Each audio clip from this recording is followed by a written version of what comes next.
All right, as the next panel leaves backstage, enters this webinar, I will start off by starting to introduce them. So as I mentioned, we're going to transition to this panel on community voice and anti-displacement efforts, specifically around reconnecting communities. So this panel will explore how inclusive engagement can empower communities to shape the future of their neighborhoods, while also addressing the harms of past planning decisions. We will hear from three folks, two of whom you are seeing on the screen now, but they have participated recently in some of Smart Growth America's signature initiatives, our Community Connectors and Healing Our Highways program. So Healing Our Highways is our program designed to generate creative ideas and activities that build knowledge, connections, and power within disadvantaged communities most harmed by transportation systems and climate change. And Community Connectors is our cohort of 15 small to mid-sized cities working to address inequities caused by transportation infrastructure that have historically divided and displaced communities. This initiative seeks to reconnect communities, prioritize equity, and really ensure the voices of impacted residents are at the heart of decision making. I am going to pass it off to Nedra, who will be our moderator while I work on sharing my screen for this presentation. So, Okay, great job, Eric. It's a lot going on. Greetings, everyone, and thank you for joining Smart Growth America's Equity Forum Centering Community Voice. I'm going to moderate the panel. Our agenda today is just introductions, presentation, discussion questions, and then answering your Q&A. So just to get started, I was a member of WSP Alta's community engagement team for the Stitch Reconnecting project. So I've experienced firsthand the difficulty in reconnecting long-time displaced communities. The Stitch is a project based in downtown Atlanta to cap I-75/85, or the connector, from the surrounding city. This project will create green space, reconnect street grid, expand MARTA bus service, add new bike, scoot, roll lanes, encourage new zones of dense development. I researched neighborhoods completely razed by 1967, which displaced tens of thousands of people to build the highway, and as the city was expanding into northern suburbs and construct an almost decade shuttered Atlanta Civic Center. The research was to bring into consciousness the Black experience. There were Jewish shop owners who lived and worked in these neighborhoods, offering grocery stores, pharmacies, other goods and services. The area was settled by white settlers, and Black workers came soon after emancipation, but all lands were home to the Muskogee Nation, who were forcibly removed. The Black individuals and families who arrived from rural Georgia beginning in the early 1930s. They arrived to connect to employment, churches, education. They were fleeing racial terror, domination, and control, and to start a new life. They saw their community as rich with networks of extended family and kin, mutual aid, and the sharing of resources. They became the labor force for many nearby residences, and local businesses. They arrived into this section of the Fourth Ward's acculturation neighborhoods of Buttermilk Bottom, Butler Street, Crescent Way, Chestnut Way, Irwin Street, and horse and buggy and on foot. It was the Atlanta City Council and other prominent figures in the city who determined the process and made the decisions through policies. There was a resistance to these decisions. For example, the Auburn Avenue Business District negotiated to maintain the commercial district intact. There were activist-led groups like by Reverend Dupree and the Vernon Place Housing Authority. Resident groups like You Rescue demanded housing and fresh goods in grocery stores. People were fractured into neighborhoods like Collier Heights, Thomasville Heights, Kirkwood, into DeKalb County, public housing, Bowen Homes, and Gilbert Garden Homes. But these places were far from where they once lived. They were disconnected from their community, and they were moved into Black exclusion zones. My findings illuminated the ongoing cycle of displacement of Black and Brown and immigrant and lower opportunity and disinvested communities and their experiences that began during urban renewal.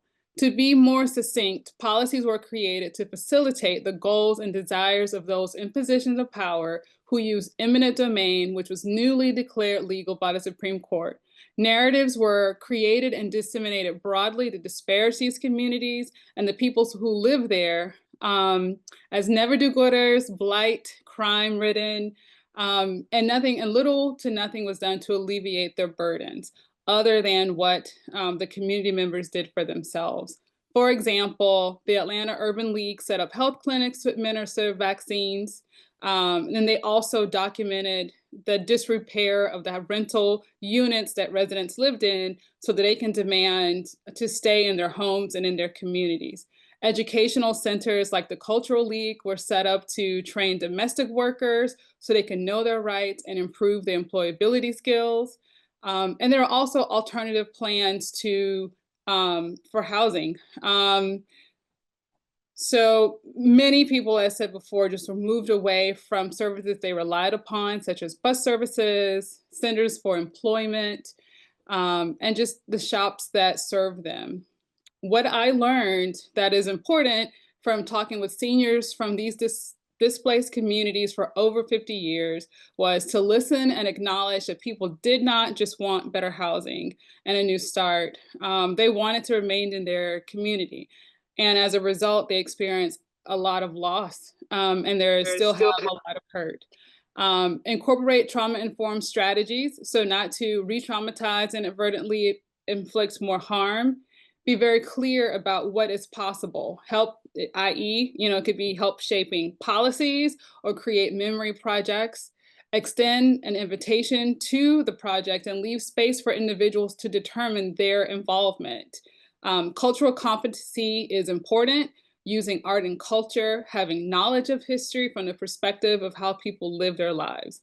There is no one policy that will restore that which was lost. We must become more conscious of how people's lives were altered and a sequential layering of harms. It takes immense care, integrity, and intentionality, and a commitment to justice.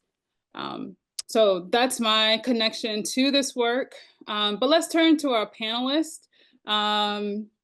You've heard already about the Heal Our Highways program and community connectors. Each of the recipients were grantees and facilitated projects in their communities. So we're going to bring our three panelists into the conversation. They are phenomenal women who have great pride in their communities. They're committed to bringing futures dreamed by their community and support reconnection through the use of arts and culture. They are Victoria Garcia, Fatima Elkat, and Janice Luna Reynoso. Victoria is a passion artist and designer from Doraville, Georgia. She organizes with Beaufort Highway People's Hub, is a founder of Highway Immigrante Photo Project, and co-founder of Captura, a photography club for Latin and Indigenous creatives in Metro Atlanta. Growing up on Beaufort Highway attuned her focus to be in solidarity with working class peoples, and she works at the intersections of art and activism, examining immigration, diasporas, and gentrification. Fatima is a co-founder of Conscious Community Connectors. She is an urban planner and facilitator, dedicated to fostering connection and collaboration to tackle complex challenges and build truly vibrant and sustainable communities. Her expertise is broad into transportation planning, ecological design, community development, the arts, and more. This enables her to engage people of diverse backgrounds and all ages in active participation, driving innovation and inclusive solutions for lasting community impact. Last but not least, Janice grew up in National City in Southeast San Diego. She draws from her family's farm worker heritage and her connection to the culture and indigenous history of the region, blending community gardening, art, music, and storytelling to promote health and health equity and social justice. Janice works to create spaces for more inclusive and connected community to heal and thrive. Now we will have the panelists to share a presentation, beginning with Victoria, Fatima, and Janice.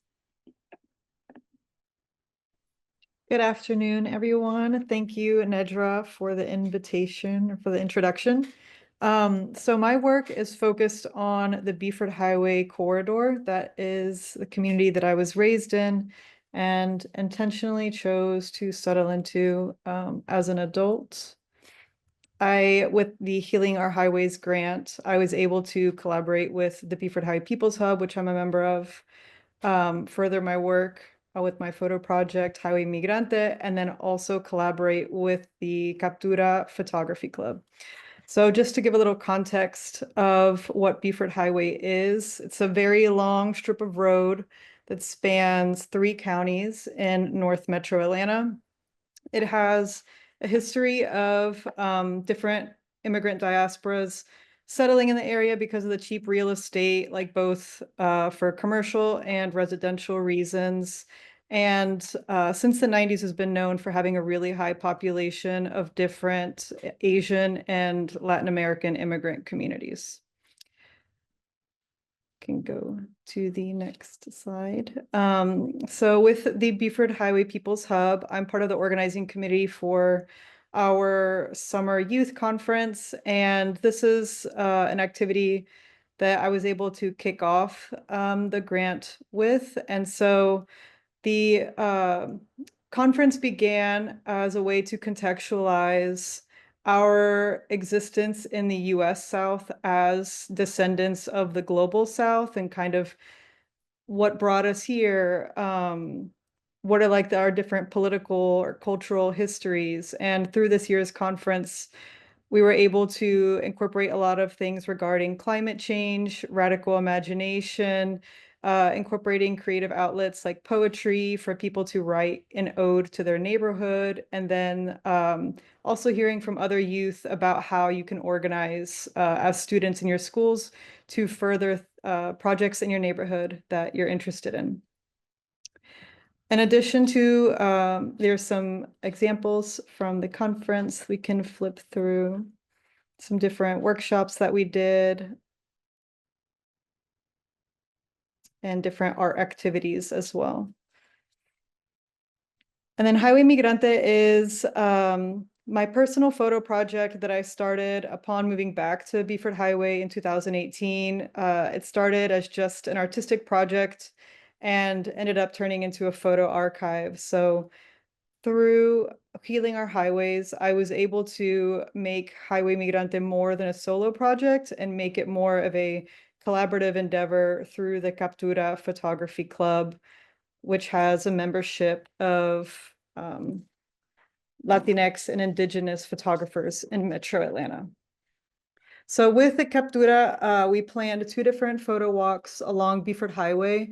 We were all briefed on the Dangerous by Design report provided by Smart Growth America to contextualize nationally what the environment is like for people of color or lower income people or people of different age groups moving around the cities as pedestrians. And it was a really fulfilling activity to bring all these people together who are like-minded artists, creatives, who have some personal connection to Beaufort Highway. They either grew up in the area in their youth, in their childhood, or as adults, and or they have moved there as adults, they work there, or because of the area's higher concentration of grocery stores or just general services in your native language, things that they've frequented with their families.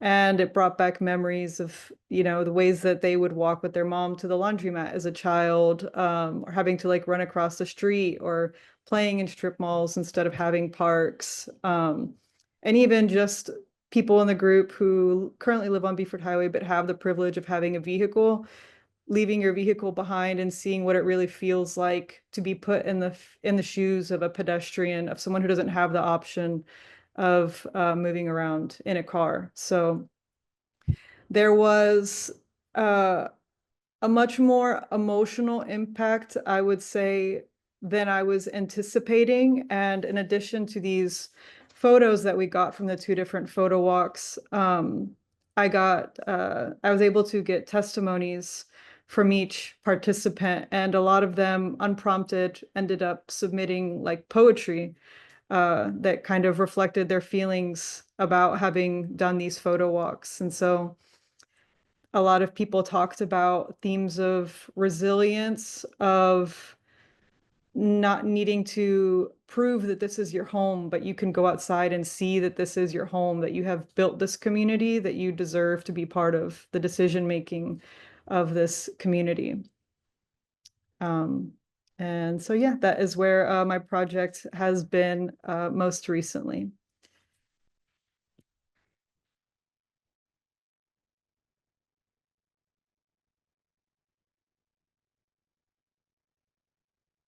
And now we'll have Fatima.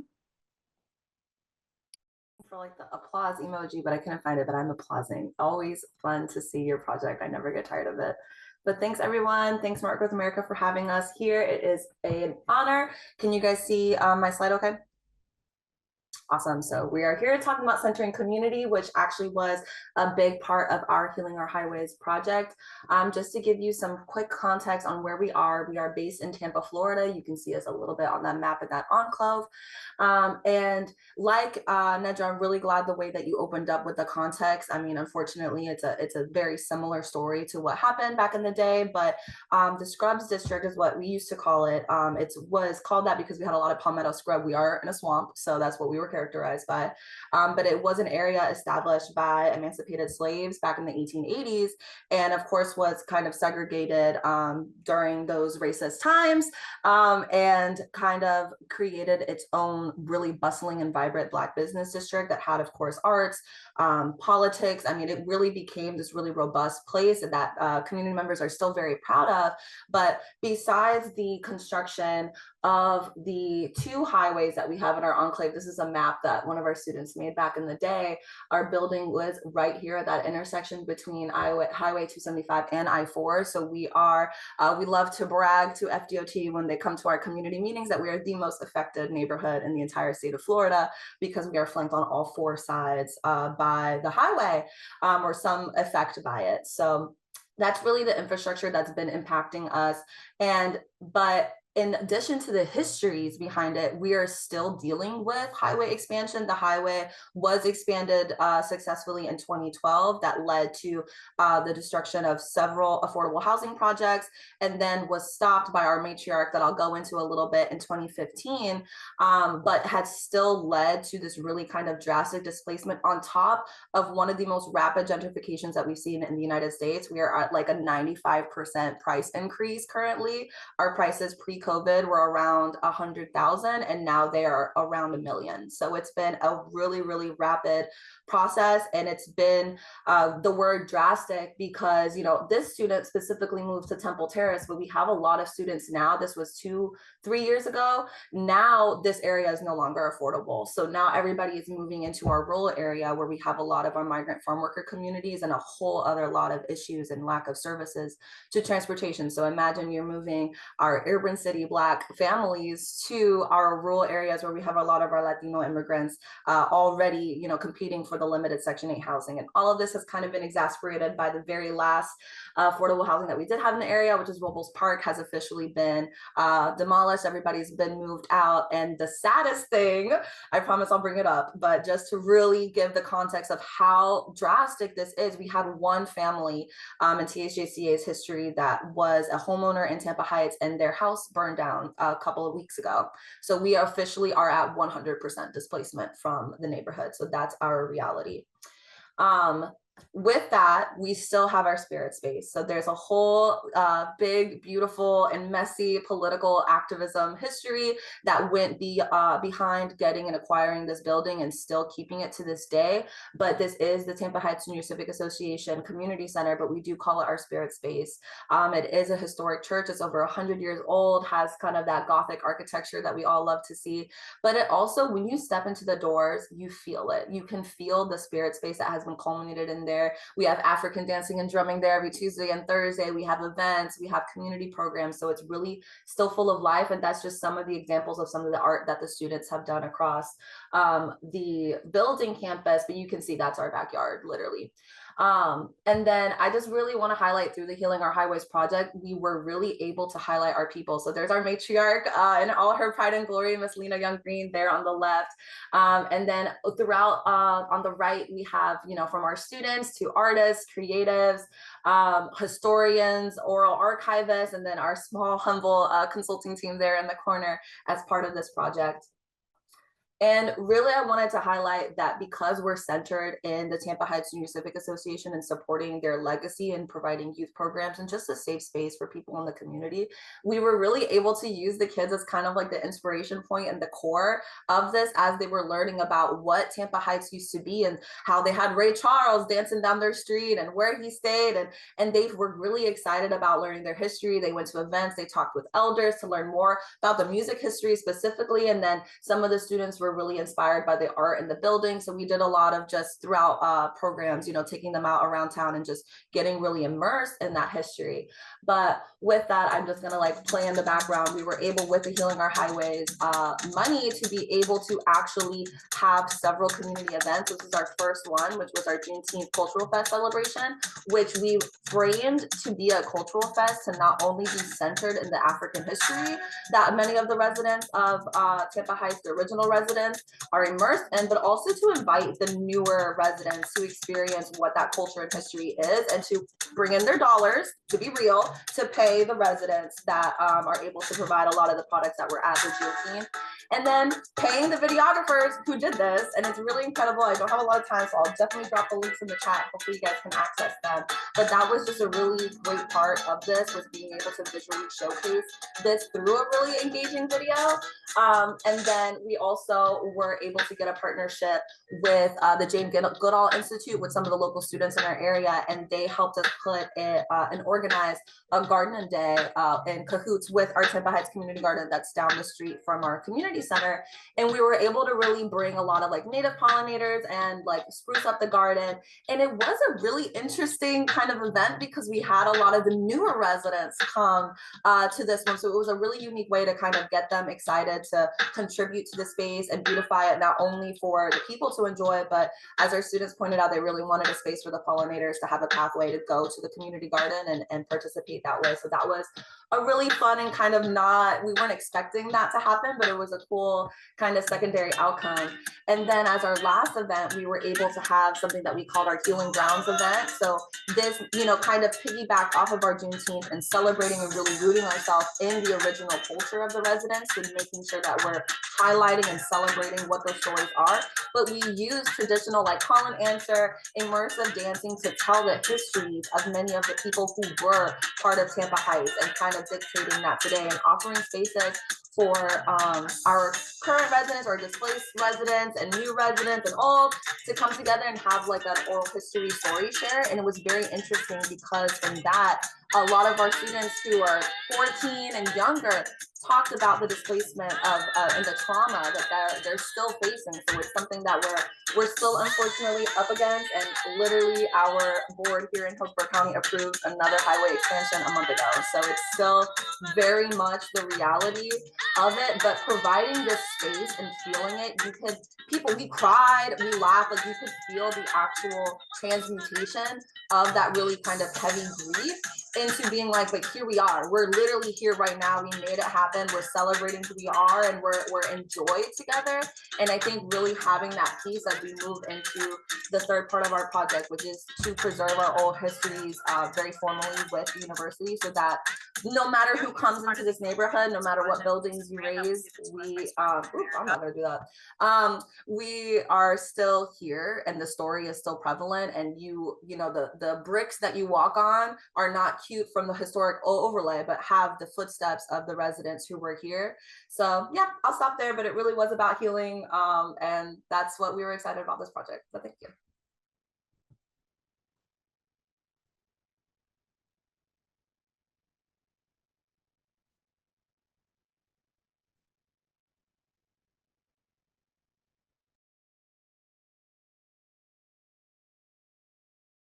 Hello, hello. I'm going to get started. I will be talking a little bit and then I will play our featured video without any conversation. It'll speak for itself. Greetings, everyone. Howka. My name is Janice Luna Reynoso. I am the co-founder and executive director of Mundo Gardens. I grew up in not only National City, but Southeast San Diego, which is part of our Reconnecting Communities vision. I grew up in this area in South San Diego. We're a border area, and it is primarily Latino or Mexican American, and it's a brown and Black community. And so this area was divided various times over by divisive highway infrastructure, also has a lot of disinvestment. I also want to recognize first and foremost that we are on unceded Kumeyaay territory, the indigenous peoples of San Diego or South San Diego. We're very fortunate to not only have them present in our work and honoring them by our traditional or cordial land acknowledgement, but also bringing their traditions from over thousands of years ago.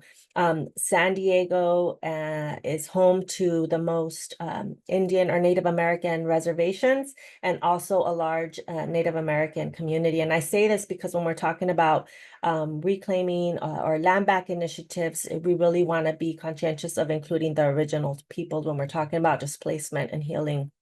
And you'll see some of the representation in our video.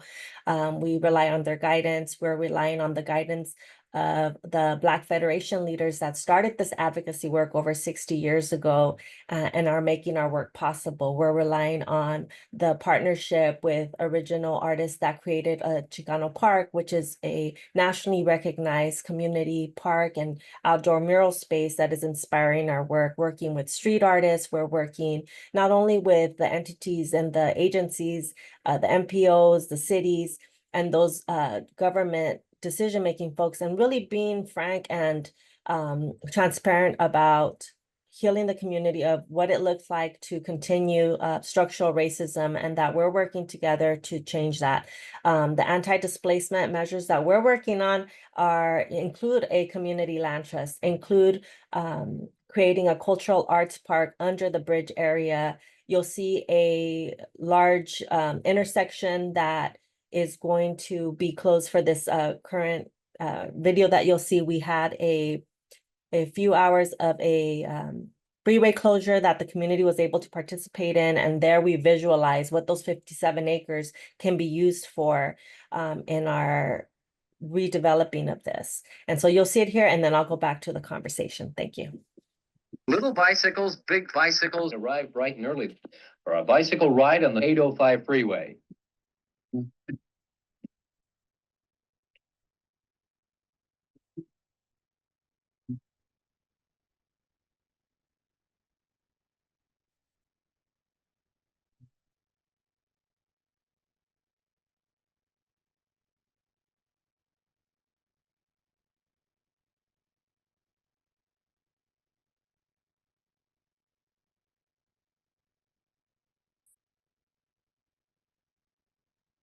My life in the sunshine.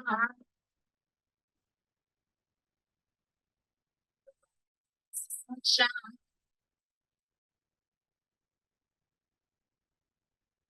Sunshine.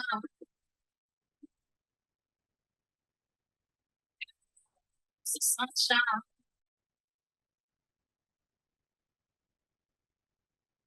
Sunshine. Thank you. I was hoping the sound would come through on that.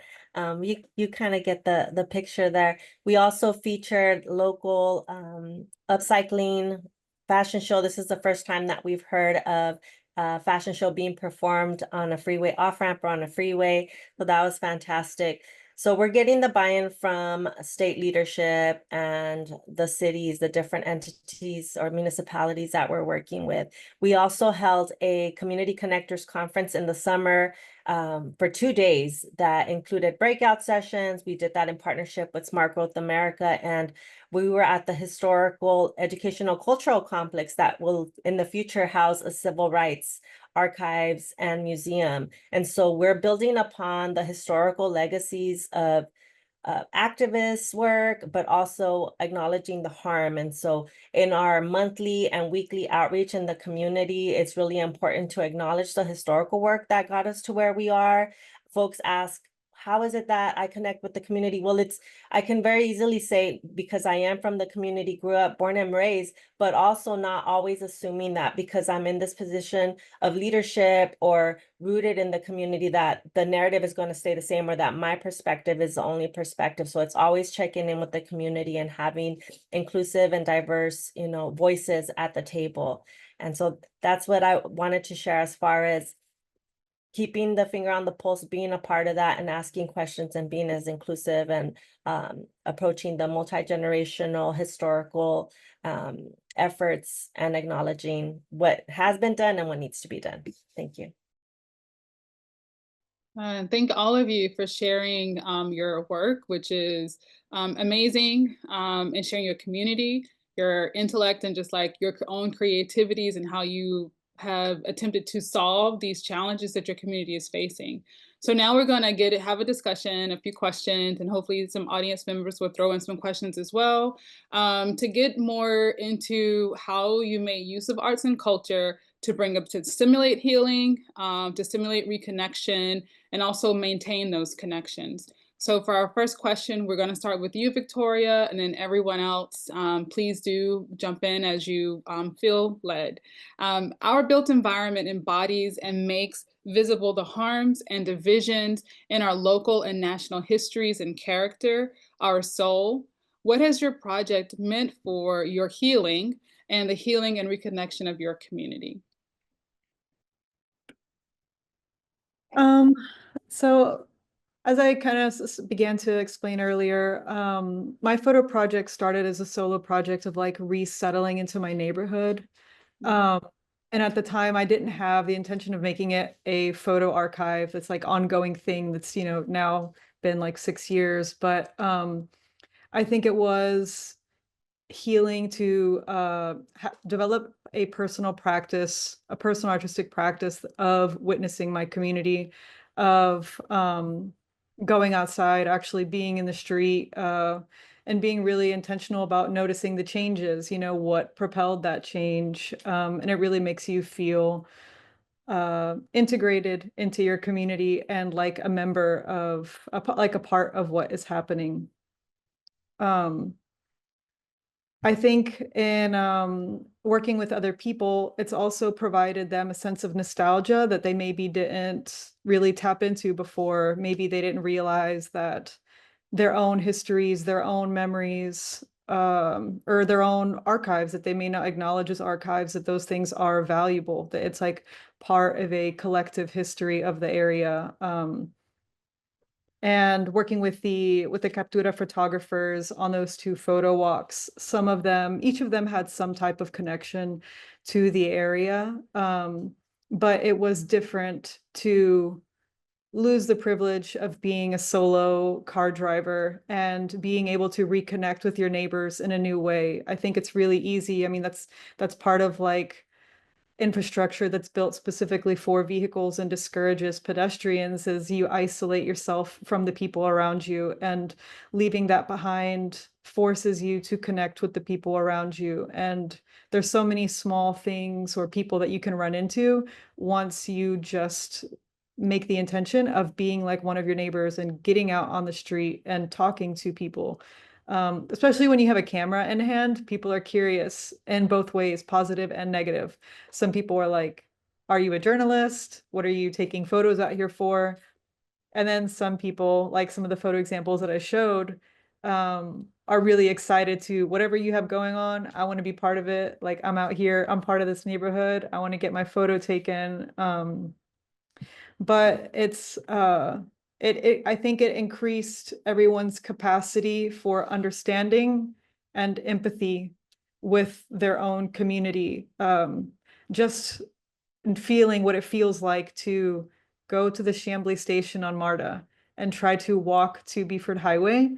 Everyone's exhausted. Like, whatever day you have planned where you have, I want to go here, I want to go here, I want to go here, that's only possible if you have the privilege of first having a driver's license, which is something that's a particular consideration for the Beaufort Highway community is whether or not you have a social security number to even access a driver's license to be able to drive in a car.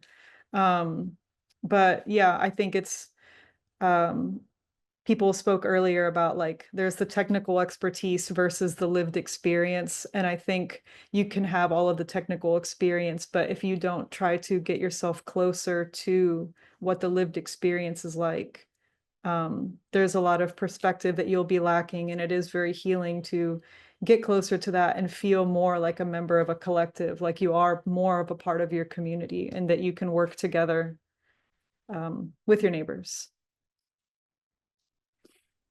I'll jump in really quick just because I feel really like that resonates deeply with our work and kind of what came out of that. I think just bringing everyone together and like seeing the traditional dances and people like, oh no, I don't dance, and everyone like, no, come on, and like seeing everybody like get into the groove. And it's like, I don't know, that's one of my favorite things about concerts, right? Like when you're at a concert and everybody's in that same vibe and like bopping together, it creates that like, oh, I'm a part of something.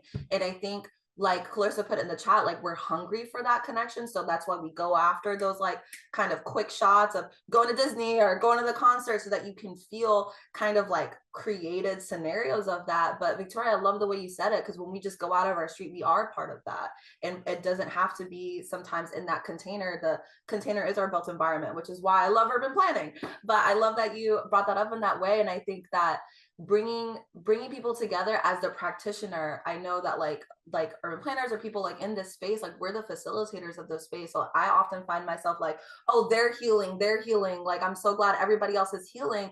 But I found myself like, I'm a child of multi-generational immigrants. Like all of my family has been always displaced. So it's just been something that's been our reality. And being with this community, for me, I'm realizing as you're talking, I was like, dang, I think I'm actually healing too, because I may not be from Tampa Heights, but I've had that, you know, like solidarity with, you know, losing your land and losing your home. So I'm healing as well, you know what I mean, as being a part of that. So you just made me like, you triggered that in me and had me have that realization. So I appreciate you sharing that. Thank you.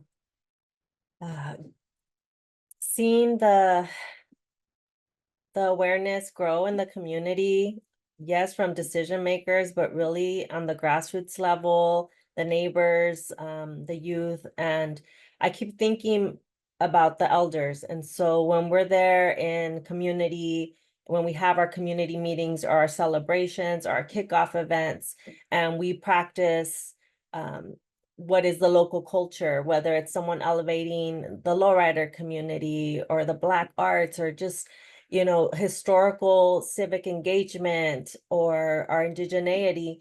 It's just really awesome to see the elders in a way be thankful for having the space and for them being able to see that the seeds that they planted 50, 60 years ago or that they were carrying from their ancestors are rooting, and that they're thriving. And so, you know, I'm hearing conversations like, hey, you know, if this transformative monumental project happens, you know, we may not be here to see it, but you're going to carry it on for the other generations. And so it feels very healing to be a part of that. At the same time, you know, the work is, as I want to highlight the healing, it is a lot of work, and it can take, you know, we also experience the trauma collectively too.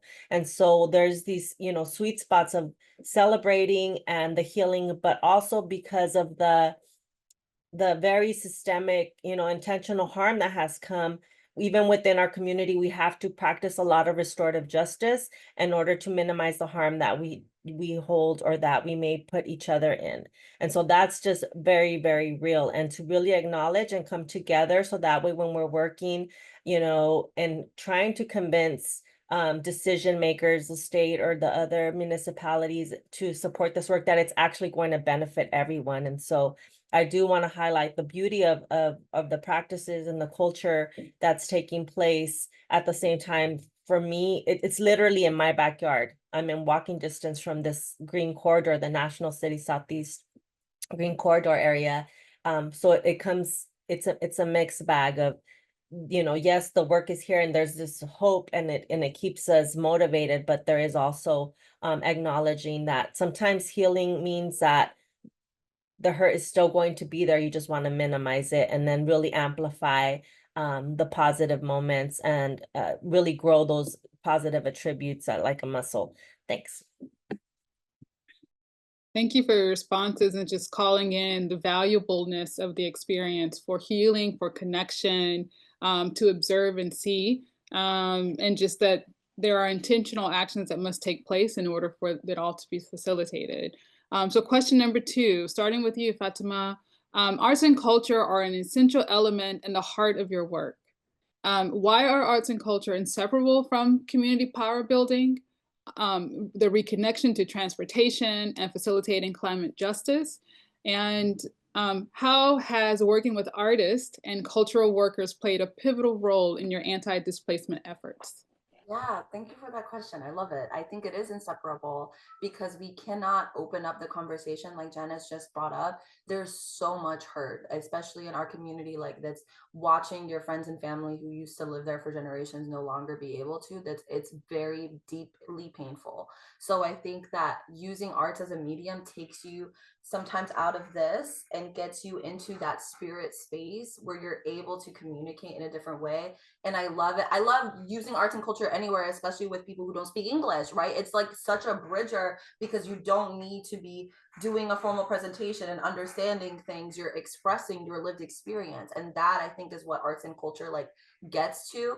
And even beyond that, like, you're facilitating all these different types of people, including children, to be able to put some legitimacy or some sense into what they're feeling and experiencing, but it allows other people, especially when we're dealing with the topic of gentrification, who are coming into the neighborhood, to be able to understand those stories, because it's not where, you know what I mean? Like, we're not going to stop them from coming in. That's a market. That's a big systemic thing. Like, we're doing our fights in different ways, but that's the reality. So having that connection point and sharing those stories, we had people from all over Tampa. We had developers coming to some of the shows to hear the artists and see them, because art is one of those things that is also still attractive to that part of the market. So I think using it to tell those stories and preserve them in a way that will live on and be like desirable to look at is a way that's healing for the participants, but also a way to preserve those stories. And I do think that in terms of power building, if we're trying to bring people together, I know in just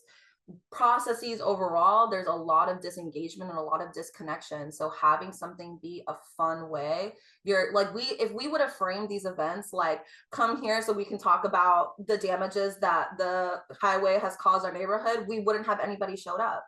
But because we were able to, number one, pay local artists to like co-create what these events would look like, so that they're fun, so that they're relevant, so that they're vibrant and full of life, having them come in, and then afterwards, as people naturally are gathering, you start to find the threads and let those emergent topics come out, because it's blatant. They're going to talk about what they're going through. You don't need to kind of prompt them. You just need to provide the space for them to be able to come together and bring that up. And I think that arts and culture, I do not see another way of doing it, to be very frank. Like, I think it's something that's so intrinsically human and part of all of our existence that I think it is inseparable, which is why I love that word.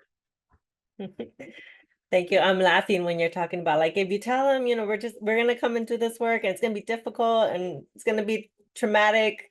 Yeah, that's not the first thing you want to highlight. And so I'm laughing because in this green corridor area, we're already calling it a green corridor where the highway divides our communities. We have a community garden very close by next to it. And so that's what actually started our work as Mundo Gardens. And so I joke because I'm like, how do I basically trick people to come and help me pull weeds in the community garden on a Sunday, right? And so we highlight the music and the art, and then I think, and I'm joking when I say trick, because I think about my culture and, my heritage, whether it's the indigeneity or like back in the ranchos in Mexico, it's like the culture, the music, the visual, the beauty is there. And so it's not that, now we're cultivating it and we have all these different names. curating, but really it's a way of life wherever our indigenous roots are. And so it's really kind of just highlighting it. I don't think it's something new. It's that we're in a structure, or we're working within or against systems. And so we have to really work hard to package it, but it's very natural. So yes, it's like getting the buy-in, or, triggering folks to show up for something that's going to benefit us all. So I laugh about that. But also the placemaking, right? When you see yourself represented, or you see beauty that is coming from your community, or that was invested for your community, that's dope. And then the other one is, yes, carrying the stories, the narrative, the archiving. That's how, we get a lot of our information from ancestral work, whether it's folks that are not here, that the history was never written, whether it's through music, through song, through visuals, through other types of crafts, just really carrying it on. So yes. Thank you. Okay, thank you so much. Oh, Victoria, go for it. I was going to add just that I think another component of using arts and culture in organizing is that I think it's in a society that teaches marginalized people to feel, or encourages them to feel disempowered. There's something about arts and culture, I think, kind of like to what Janice's point was, where you do have a chance to feel empowered, especially getting into like cultural organizing. It's like even if you are undocumented and maybe don't have the same like labor rights or right to like mobility in our local community here on Beeford Highway, but you come from a legacy of people that have fought for their rights in many different ways. And I think drawing from the arts is a way to get more buy-in. And I think sharing that together reminds you of like not just the individual power you have, but even more important, like the collective power that you have in your community, even if you haven't ever been invited into like a decision-making space, that you do have the power of your collective and like your imagination to propose solutions or like different alternative like futures for your community. Brilliant. Thank you. So important. Just the expression of the human right to joy, the human right to connection, expression, and that invitation to radical imagination. Appreciate all of that. And for our next question, Janice, we're going to start with you for this one. When working with funders, whether it's the federal government, philanthropy, or other nonprofits who have their own agendas, how do you ensure that the community's needs and desires remain consistently in the forefront? What might be some blind spots government and other funders or other community organizations should be aware of? And how have you navigated those tensions? Thank you. I've been very fortunate in my work to remain authentic, and by that, really highlighting the beauty of our community, but also keeping it real. And so when we're talking about disparities and using words like structural racism or environmental racism, really kind of laying that out, and also holding the decision makers accountable in a sense that when they're asking for, whether it's data that we're presenting in a grant initially, or that's something that we have to continue to justify, we're having these conversations of saying, hey, the data's there, it's been there for decades. And so really asking them to do their homework as well when they're wanting to, have this continual repetitive story, it's just the story's oldest time, where we're having to provide the burden of proof on how to defend our communities or how to heal our communities. So having these conversations at some point of saying, hey, the data's there, that this was harmful. And so when you're really asking them to come in a level field of them doing their homework and understanding how they're coming in and how they're going to help them heal, repair, create some redress.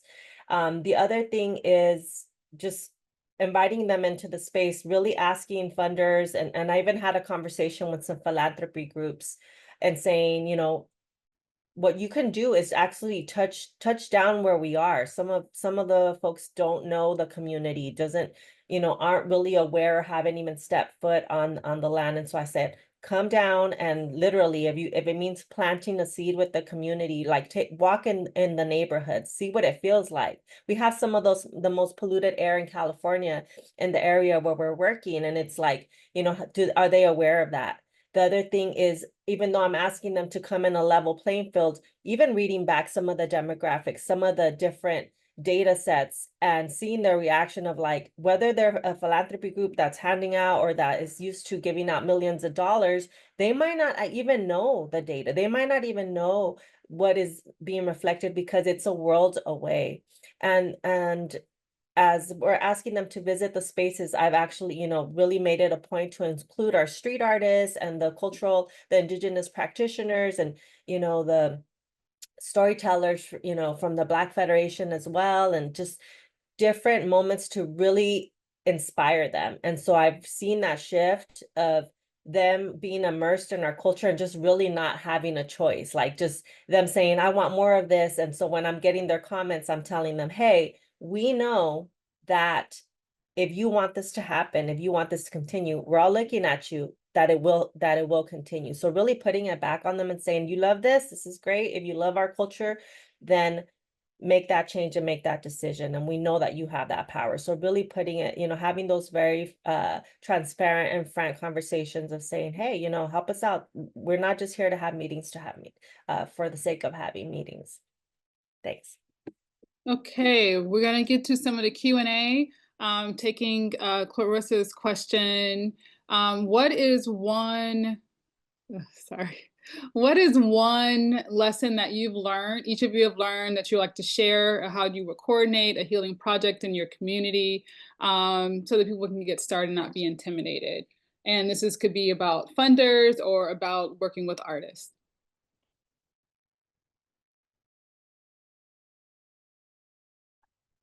And anyone can answer first. The first thing that comes to mind for me is prepare for it to take at least slightly different route than you planned. Leave room for flexibility for things to arise, like within the process, because in something that is a healing project, you don't know what memories are being brought up or what like feelings are being brought up, or even like how motivated they are that they would like to like contribute to the future of the project, and they're like feeling really invested in it. So I think it's like pulling the people together around like a specific goal, but not so tight that you're like not allowing for new things to emerge. So I guess, yeah, allowing for some emergence. Okay, anyone else? So we'll move to the next question. Okay, do either of you partner with your local municipality to get space for the community members to celebrate arts and culture? Selfishly want to ask y'all, Janice, how you guys did the highway, because that was very impressive. Yeah, that was with the state. We convinced them, and I have to actually give credit to, they do have a great community engagement, civic engagement liaison. And so he's been very instrumental, very equitable. So he's worked with our groups, and, you know, we're doing a lot of behind the scenes stuff to convince his superiors at the California Department of Transportation. So we got the buy-in there. That's key. You know, if you have those allies that have infiltrated the system, I think that's very important and very helpful. And then we also have community garden space with the city of National City as well. And so we're able to do other events that might not be tied to this Green Corridor project, but everything's connected. And so whether we're housing it there, we've housed it on the actual under the bridge part of the highway. And we're right now currently doing some native plants graffiti art projects. So while there's a unsightly construction site that's taking place there, we asked permission to use some of the tarped fence area and do this massive native plant graffiti arts wall. And so, yes, placemaking every chance we get. And I think that's also a good tactic, because while we haven't built on and removed any high divisive infrastructure, and we're actually working within a problematic area that we want to heal, we're there. You know, we're posted up, we're taking space. And so I think it's fun, but it's also getting the buy-in and giving out a strong message. Okay, thank you, Janice. And Fatima, last question. Do you have any advice for some people who are organizing on how to keep going, and also how to engage the community who might now be targeted and might want to also retreat? Yeah, I mean, like I said, I know we're kind of at a national level of experiencing it now, but we've been in it.